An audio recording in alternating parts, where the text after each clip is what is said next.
ನಮಸ್ಕಾರ ಕರ್ನಾಟಕ, ಎಲ್ಲರಿಗೂ ಶುಭೋದಯ. ದರ್ಶನ್ ಜಾಮೀನಿನ ಅರ್ಜಿ ಸೋಮವಾರಕ್ಕೆ ಮುಂದೂಡಿಕೆ ಆಗಿದೆ. ಮಧ್ಯಂತರ ಜಾಮೀನು ಏನು ಕೊಟ್ಟಿದ್ದಾರೆ ಅದನ್ನು ರದ್ದು ಮಾಡಬೇಕು ಅಂತ ಒಂದಷ್ಟು ಕ್ವಶನ್ಸ್ನ SP ಅವರು ವಾದ ಮಾಡಿದ್ರು. ಪ್ರತಿವಾದ ಜೋರಾಗಿ ಇತ್ತು ನಿನ್ನೆ ಅಂದ್ಕೊಳ್ಳಿ. ಮತ್ತು ಇನ್ನೊಂದು ಏನಪ್ಪ ಅಂದರೆ ಮಧ್ಯಂತರ ಜಾಮೀನು ವಿಸ್ತರಣೆ ಆಗೋ ಚಾನ್ಸಸ್ಸು ಸಿಕ್ಕಾಪಟ್ಟೆ ಇದೆ. ಏನಕ್ಕಪ್ಪ ಹೇಳ್ತಾ ಇದ್ದೀನಿ ಅಂದರೆ, ಈ ಒಂದು ಆಪರೇಷನ್ಗೆ ಒಂದು ಡೇಟ್ನ ಫಿಕ್ಸ್ ಮಾಡ್ಕೊಂಡಿದ್ದಾರೆ. ಆ ಒಂದು ರಿಪೋರ್ಟ್ನ ಸಬ್ಮಿಟ್ ಮಾಡ್ತೀವಿ ಅಂತ CV ನಾಗೇಶ್ರವರು ನಿನ್ನೆ ಒಂದು ಕೌಂಟ್ರ್ ಕೂಡ ಕೊಟ್ಟಿದ್ದಾರೆ. ಆ ಒಂದು ರಿಪೋರ್ಟ್ ಸಬ್ಮಿಟ್ ಮಾಡಿದ್ಮೇಲೆ ಮಧ್ಯಂತರ ಜಾಮೀನು ವಿಸ್ತರಣೆ ಆಗೋ ಚಾನ್ಸಸ್ಸು ಸಿಕ್ಕಾಪಟ್ಟೆ ಇದೆ. ಈ BP ಬಗ್ಗೆ ಒಂದು ಸ್ಟೋರಿ ಹೇಳಿದ್ರು. ಇವಾಗ ಏನಪ್ಪ ಅಂದರೆ BP ವೆರಿವೇಷನ್ ಇದೆ, ಅದರಿಂದ ಆಪ್ರೇಷನ್ ಮಾಡಿಲ್ಲ ಮತ್ತು ಅವರ ದೇಹ ಸ್ಪಂದಿಸಬೇಕಾಗುತ್ತೆ. BP ಏನೊಂದು ವೇರಿಯೇಷನ್ ಆಗಿದೆ, ಒಂದು ₹2 ಮಾತ್ರ ತೊಗೊಂಡ್ರೆ ಎಲ್ಲ ಸಮತಟ್ಟಾಗಿಬಿಡುತ್ತೆ, ಸಮವಾಗಿ ಬರುತ್ತೆ ಅಂತ ಎಲ್ಲ ಏನೊಂದು ವಾದ ಮಾಡಿದ್ರು SP ಅವರು. ಅದಕ್ಕೆ ಸರಿಯಾಗಿ ಕೌಂಟ್ರ್ ಕೊಟ್ಟರು CV ನಾಗೇಶ್ವರ.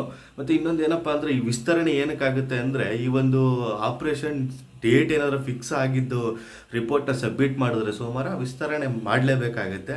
ಮತ್ತು ಏನೊಂದು ಬಿಮ್ಸ್ ಹಾಸ್ಪಿಟ್ಲು ಒಂದು ರಿಪೋರ್ಟ್ ಕೊಟ್ಟಿದ್ದಾರೆ, ಇದು ಆಪ್ರೇಷನ್ ಆಗಲೇಬೇಕು ಅಂತ. ಆದ್ದರಿಂದ ಇದು ಕಡಾಖಂಡಿತವಾಗಿ ಮುಂದಕ್ಕೆ ಹೋಗುತ್ತೆ. ಇಲ್ಲ ಅಂದರೆ ಇವ್ರನ್ನ ಜೈಲಿಗೆ ಹಾಕಿ ತಿರ್ಗಾ BP ಕಂಟ್ರೋಲ್ ಮಾಡಿದ್ಮೇಲೆ ತಿರ್ಗಾ ಏನಾದರೂ ಮಧ್ಯಂತರ ಜಾಮೀನು ತೊಗೊಂಡು ಆಪ್ರೇಷನ್ ಮಾಡ್ಸೋಕ್ಕಾಗತ್ತಾ? ಇಲ್ಲ. ತಿರ್ಗಾ ಏನಕ್ಕೆ ಜೈಲಿಗೆ ಕಳಿಸೋ ಅವಶ್ಯಕತೆ ಕೂಡ ಇರೋದಿಲ್ಲ. ಆದ್ದರಿಂದ ಡೇಟ್ ಒಂದು ಫಿಕ್ಸ್ ಆಗೋದ್ರೆ ಆ ಒಂದು ರಿಪೋರ್ಟ್ ಕೊಟ್ಟಿದ್ದ ಸತ್ನ ಈ ಒಂದು 2 ತಿಂಗಳು 3 ತಿಂಗಳ ಮಧ್ಯಂತರ ಜಾಮೀನು ಸಿಗೋ ಚಾನ್ಸಸ್ಸು ಸಿಕ್ಕಾಪಟ್ಟೆ ಇದೆ ಗುರು. ಯಾವುದೇ ಒಂದು ಅನುಮಾನನೇ ಇಲ್ಲ. ಆ ಒಂದು ರಿಪೋರ್ಟ್ಗಾಗಿ ಸಿಕ್ಕಾಪಟ್ಟೆ ವೇಟ್ ಮಾಡ್ತಿದ್ದಾರೆ. ಆಪ್ರೇಷನ್ ಡೇಟ್ ಫಿಕ್ಸ್ ಆಗಿದೆ ಅಂತ ಒಂದು ರಿಪೋರ್ಟ್ ಬಂತು ಅಂದರೆ ಕನ್ಫರ್ಮು ಗುರು.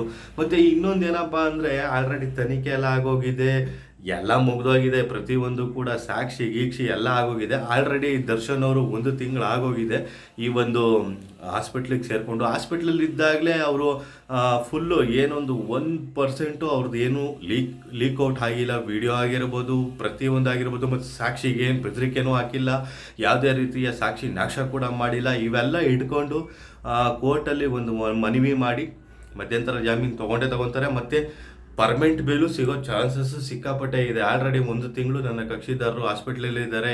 ಯಾವುದೇ ರೀತಿ ಬೆಂಗಳೂರಲ್ಲೇ ಇದ್ದಾರೆ, ಬೆಂಗಳೂರಲ್ಲಿ ಸಾಕ್ಷಿದಾರರು ಇದ್ದಾರೆ. ಅವ್ರು ಯಾವುದೇ ರೀತಿಯ ಕಾಂಟ್ಯಾಕ್ಟಲ್ಲೂ ಇಲ್ಲ, ಏನೂ ಇಲ್ಲ. ಅವ್ರ ಪಾಡಿಗೆ ಅವ್ರು ಇದ್ದಾರೆ. ಇದರಿಂದ ಯಾವುದೇ ಸಾಕ್ಷಿ ನಾಶ ಆಗಲ್ಲ ಅಂತಲೂ ಕ್ವಶನ್ಸ್ ರೈಸ್ ಮಾಡಿ ಬೇಲ್ ಕೇಳೋ ಚಾನ್ಸಸ್ಸು ಸಿಕ್ಕಾಪಟ್ಟೆ ಇರುತ್ತೆ ಗುರು. ನೋಡೋಣ ಸೋಮವಾರ ಏನಾಗುತ್ತೆ ಅಂತ. ಈ ಒಂದು ರಿಪೋರ್ಟ್ ಸಬ್ಮಿಟ್ ಮಾಡಿದರೆ 100% ಮಧ್ಯಂತರ ಜಾಮೀನು ಮುಂದೂಡಿಕೆ ಮಾಡ್ತಾರೆ. ಮಧ್ಯಂತರ ಜಾಮೀನು ಸಿಗುತ್ತೆ. ಎಷ್ಟು ತಿಂಗಳು ಅಂತ ಹೇಳೋಕ್ಕಾಗಲ್ಲ. ಮತ್ತು ಸ್ನೇಹಿತರೆ, ನಿಮಗೆ ಏನು ಅನ್ನಿಸ್ತಿದೆ ಅದನ್ನು ಕಮೆಂಟ್ ಬಾಕ್ಸಲ್ಲಿ ತಿಳಿಸಿ. ಆದಷ್ಟು ಈ ಒಂದು ವಿಡಿಯೋನ ಶೇರ್ ಮಾಡಿ, ಲೈಕ್ ಮಾಡಿ. ಮುಂದಿನ ಅಪ್ಡೇಟ್ಗಳನ್ನ ಕೊಡೋದಕ್ಕೆ ಟ್ರೈ ಮಾಡ್ತೀನಿ. ಅಲ್ಲಿವರೆಗೂ ನಮಸ್ಕಾರ.